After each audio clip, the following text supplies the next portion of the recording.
শাবান মাসের আমল সম্পর্কে জানতে চাই।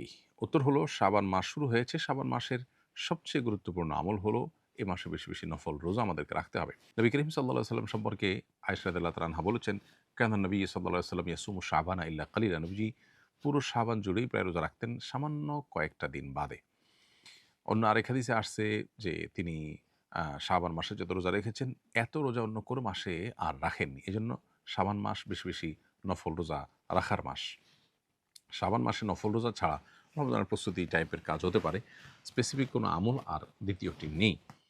আর শাবান মাসের মধ্য রজনী লাইলাতুন নিসফ মিন শাবান সেটি হাদিসের আলোকে মর্যাদাপূর্ণ রাত হিসেবে সাব্যস্ত হয়। সেই হিসাবে আল্লাহ তাআলার কাছে মাগফিরাত চাওয়া, আল্লাহ তাআলার ক্ষমা লাভের চেষ্টা করা সেটা মৌলিকভাবে অবশ্যই প্রশংসনীয় হতে পারে। কিন্তু এই রাতকে ঘিরে আমাদের সমাজে বহু কাজ হয় যেগুলো কোন হাদিসের সাথে কোনো সম্পর্ক নেই এবং এটাকে ভাগ্য নির্ধারণের রজনী হিসাবে আমরা যারা মনে করি সেটাও সঠিক ধারণা নয়।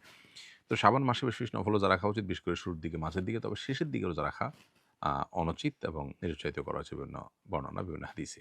আমি জাকাতের টাকা একটি ব্যাগে রাখি।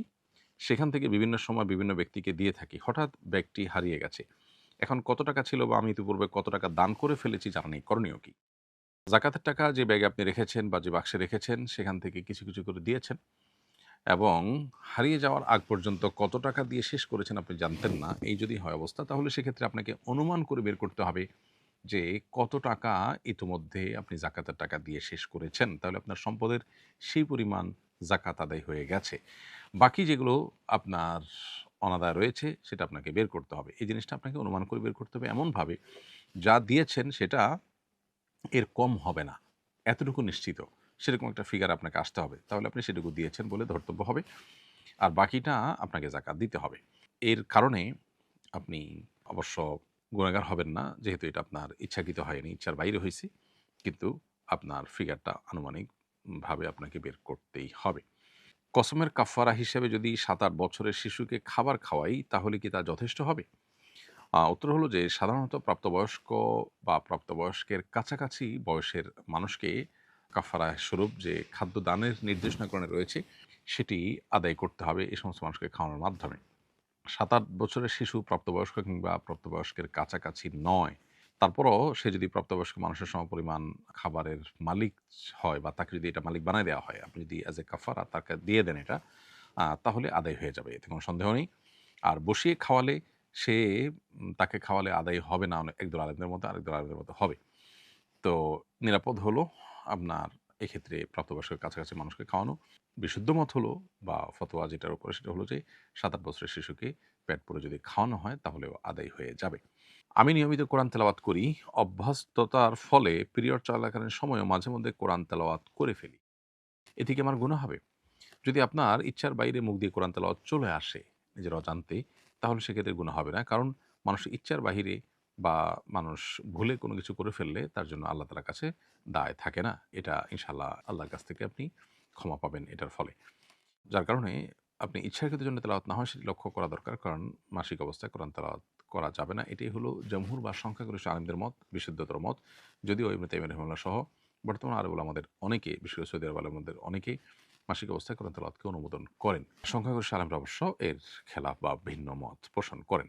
রোজা রাখলে গর্ভের সন্তানের সমস্যা হবে, কি করব? রোজা রাখলে গর্ভস্থ সন্তানের সমস্যা হবে এটি যদি আপনি নিশ্চিত হন, তাহলে সেক্ষেত্রে রোজা না রাখার সুযোগ আপনার আছে। পরবর্তীতে রোজাগুলো যখন সুস্থ হবেন, গর্ভ খালাস হবে, তারপরে সুস্থ হওয়ার পর আপনি রোজাগুলো রেখে দিতে হবে। তবে গর্ভস্থ সন্তানের সমস্যা হবে এই জিনিসটা আপনাকে আগে নিশ্চিত করতে হবে। কিভাবে আপনি নিশ্চিত হলেন যে গর্ভস্থ সন্তানের সমস্যা হবে রোজা রাখতে গেলে? সামান্য একটু আশঙ্কা উপর ভিত্তি করেই এটিকে আপনি নিশ্চিত ধরতে পারেন না। বরং বিজ্ঞ এবং ধার্মিক একই সাথে রোজার গুরুত্ব বোঝেন, আবার ডাক্তার হিসাবে খুবই এক্সপার্ট এরকম মানুষের পরামর্শ, সম্ভব হলে একাধিক ডাক্তারের পরামর্শ নিয়ে যদি তারা বলেন যে না আপনার জন্য রোজা রাখাটা উচিত হবে না, রোজা রাখলে আপনার গর্ভস্থ সন্তান মারা যেতে পারে, অঙ্গহানি হতে পারে, বিকলাঙ্গ হতে পারে, এই টাইপের কোনো সমস্যা যদি হয় তাহলে সেক্ষেত্রে আপনি অবশ্যই রোজাগুলো না রেখে পরবর্তীতে রাখতে পারবেন। আল্লাহ তাআলা কোরআনে বলেছেন, ফামান কানা মিনকুম মারিদান আও আলা সাফারিন ফাইদ্দাতুম মিন আইয়ামিন উখর। যারা অসুস্থ থাকবে অথবা সফরে থাকবে তারা অন্য সময় রোজাগুলো রেখে দিতে পারবে। অতএব এই আয়াত আপনার জন্য প্রযোজ্য হবে। আর সামান্য একটু ঠুনকো অজুহাত বা হালকা একটু ভয়, অহেতুক ভয়, এটার উপর ভিত্তি করে আপনি রোজা না রাখার সুযোগ কিন্তু নেই। ও মুক্তাদি ভুলবশত তাশাহুদ না পড়লে কি নামাজ হবে? উত্তর হলো মুক্তাদি যখন ভুলবশত তাশাহুদ মিস করবেন, তখনও তার নামাজ হয়ে যাবে এবং এটার জন্য কোনো সিজদায়ে সাহু দিতে হবে না।